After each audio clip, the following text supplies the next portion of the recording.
When I was 9 years old, I went off to summer camp for the first time, and my mother packed me a suitcase full of books, which to me seemed like a perfectly natural thing to do, because in my family, reading was the primary group activity.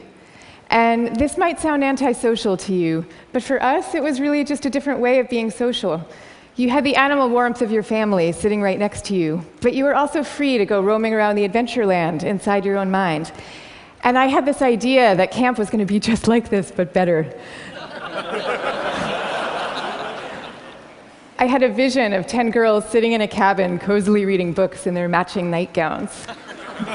Camp was more like a keg party without any alcohol. And on the very first day, our counselor gathered us all together, and she taught us a cheer that she said we would be doing every day for the rest of the summer to instill camp spirit. And it went like this. R-O-W-D-I-E, that's the way we spell rowdy, rowdy, rowdy. Let's get rowdy. Yeah. So I couldn't figure out for the life of me why we were supposed to be so rowdy, or why we had to spell this word incorrectly.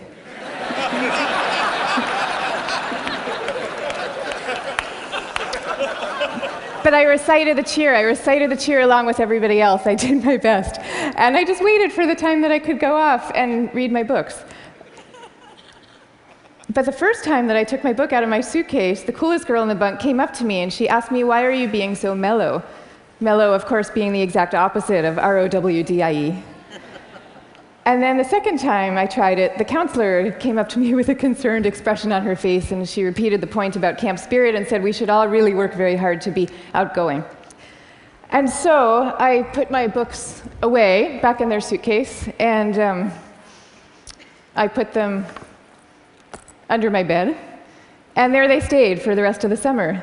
And I felt kind of guilty about this. I felt as if the books needed me somehow, and they were calling out to me, and I was forsaking them. But I did forsake them, and I didn't open that suitcase again until I was back home with my family at the end of the summer. Now, I tell you this story about summer camp. I could have told you 50 others just like it. All the times that I got the message that somehow my quiet and introverted style of being was not necessarily the right way to go, and that I should be trying to pass as more of an extrovert. And I always sensed deep down that this was wrong, and that introverts were pretty excellent just as they were. But for years, I denied this intuition. And so I became a Wall Street lawyer, of all things, instead of the writer that I had always longed to be, partly because I needed to prove to myself that I could be bold and assertive too. And I was always going off to crowded bars when I really would have preferred to just have a nice dinner with friends. And I made these self-negating choices so reflexively that I wasn't even aware that I was making them. Now, this is what many introverts do, and it's our loss for sure, but it is also our colleagues' loss and our community's loss, and at the risk of sounding grandiose, it is the world's loss, because when it comes to creativity and to leadership, we need introverts doing what they do best. A third to a half of the population are introverts. A third to a half. So that's 1 out of every 2 or 3 people you know. So even if you're an extrovert yourself, I'm talking about your coworkers and your spouses and your children and the person sitting right next to you right now. All of them subject to this bias that is pretty deep and real in our society. We all internalize it from a very early age without even having a language for what we're doing. Now, to see the bias clearly, you need to understand what introversion is. And it's different from being shy. Shyness is about fear of social judgment. Introversion is more about how do you respond to stimulation, including social stimulation. So extroverts really crave large amounts of stimulation, whereas introverts feel at their most alive and they're most switched on and they're most capable when they're in quieter, more low-key environments. Not all the time, these things are an absolute, but a lot of the time. So the key then to maximizing our talents is for us all to put ourselves in the zone of stimulation that is right for us. But now here's where the bias comes in. Our most important institutions, our schools and our workplaces, they are designed mostly for extroverts and for extroverts' need for lots of stimulation.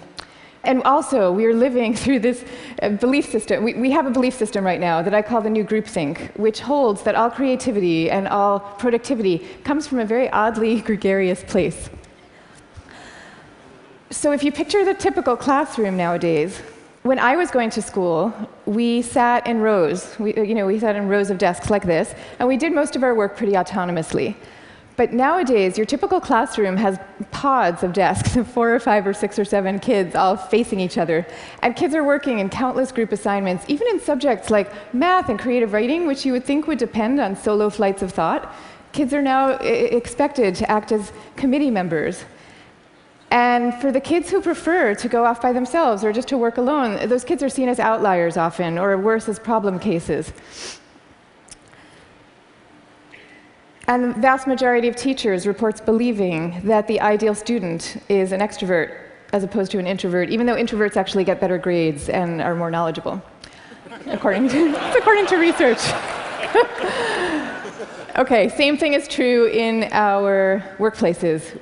Most of us work in open-plan offices without walls, where we are subject to the constant noise and gaze of our coworkers. And when it comes to leadership, introverts are routinely passed over for leadership positions, even though introverts tend to be very careful, much less likely to take outsized risks, which is something we might all favor nowadays.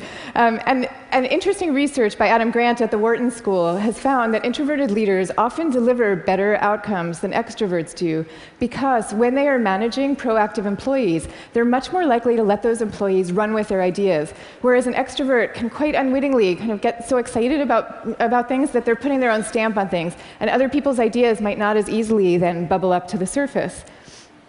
Now, in fact, some of our transformative leaders in history have been introverts. I'll give you some examples. Eleanor Roosevelt, Rosa Parks, Gandhi, all these people describe themselves as quiet and soft-spoken and even shy. And they all took the spotlight, even though every bone in their bodies was telling them not to. And this turns out to have a special power all its own, because people could feel that these leaders were at the helm, not because they enjoyed directing others, and not out of the pleasure of being looked at. They were there because they had no choice, because they were driven to do what they thought was right. Now, I think at this point it's important for me to say that I actually love extroverts. I always like to say some of my best friends are extroverts, including my beloved husband. And we all fall at different points, of course, along the introvert-extrovert spectrum. Even Carl Jung, the psychologist who first popularized these terms, said that there's no such thing as a pure introvert or a pure extrovert. He said that such a man would be in a lunatic asylum if he existed at all. And some people fall smack in the middle of the introvert-extrovert spectrum, and we call these people ambiverts.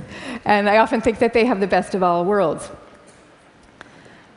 But many of us do recognize ourselves as one type or the other. And what I'm saying is that culturally, we need a much better balance. We need more of a yin and yang between these two types. This is especially important when it comes to creativity and to productivity, because when psychologists look at the lives of the most creative people, what they find are people who are very good at exchanging ideas and advancing ideas, but who also have a serious streak of introversion in them. And this is because solitude is a crucial ingredient often to creativity. So Darwin, he took long walks alone in the woods and emphatically turned down dinner party invitations. Theodore Geisel, better known as Dr. Seuss, he dreamed up many of his amazing creations in a lonely bell tower office that he had in the back of his house in La Jolla, California. And he was actually afraid to meet the young children who read his books for fear that they were expecting him to be this kind of jolly Santa Claus-like figure and would be disappointed with his more reserved persona. Steve Wozniak invented the first Apple computer, sitting alone in his cubicle in Hewlett-Packard, where he was working at the time. And he says that he never would have become such an expert in the first place had he not been too introverted to leave the house when he was growing up. Now, of course, this does not mean that we should all stop collaborating. And case in point is Steve Wozniak famously coming together with Steve Jobs to start Apple Computer. But it does mean that solitude matters, and that for some people, it is the air that they breathe. And in fact, we have known for centuries about the transcendent power of solitude. It's only recently that we've strangely begun to forget it. If you look at most of the world's major religions, you will find seekers, Moses, Jesus, Buddha, Mohammed, seekers who are going off by themselves, alone, to the wilderness, where they then have profound epiphanies and revelations that they then bring back to the rest of the community. So no wilderness, no revelations. This is no surprise, though, if you look at the insights of contemporary psychology. You know, it turns out that we can't even be in a group of people without instinctively mirroring and mimicking their opinions, even about seemingly personal and visceral things like who you're attracted to. You will start aping the beliefs of the people around you without even realizing that that's what you're doing. And groups famously follow the opinions of the most dominant or charismatic person in the room, even though there's zero correlation between being the best talker and having the best ideas. I mean, zero. So you might be following the person with the best ideas, but you might not. And do you really want to leave it up to chance? Much better for everybody to go off by themselves, generate their own ideas, freed from the distortions of group dynamics, and then come together as a team to talk them through in a well-managed environment and take it from there. Now, if all this is true, then why are we getting it so wrong? Why are we setting up our schools this way and our workplaces? And why are we making introverts feel so guilty about wanting to just go off by themselves some of the time? One answer lies deep in our cultural history. Western societies, and in particular the US, have always favored the man of action over the man of contemplation. And man of contemplation. But in America's early days, we lived in what historians call a culture of character, where we still, at that point, valued people for their inner selves and their moral rectitude. And if you look at the self-help books from this era, they all had titles with things like character, the grandest thing in the world.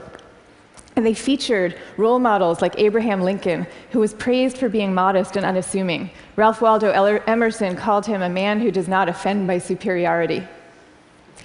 But then we hit the 20th century, and we entered a new culture that historians call the culture of personality. You know, what happened is we had evolved from an agricultural economy to a world of big business. And so suddenly people are moving from small towns to the cities. And instead of working alongside people they've known all their lives, now they are having to prove themselves in a crowd of strangers. So quite understandably, qualities like magnetism and charisma suddenly come to seem really important. And sure enough, the self-help books change to meet these new needs. And they start to have names like How to Win Friends and Influence People. And they feature as their role models really great salesmen. So that's the world we're living in today. That's our cultural inheritance. Now, none of this is to say that social skills are unimportant. And I'm also not calling for the abolishing of teamwork at all. You know, the same religions who send their sages off to lonely mountaintops also teach us love and trust. And the problems that we are facing today in fields like science and in economics are so vast and so complex that we are going to need armies of people coming together to solve them, working together. But I am saying that the more freedom that we give introverts to be themselves, the more likely that they are to come up with their own unique solutions to these problems. So now, I'd like to share with you what's in my suitcase today.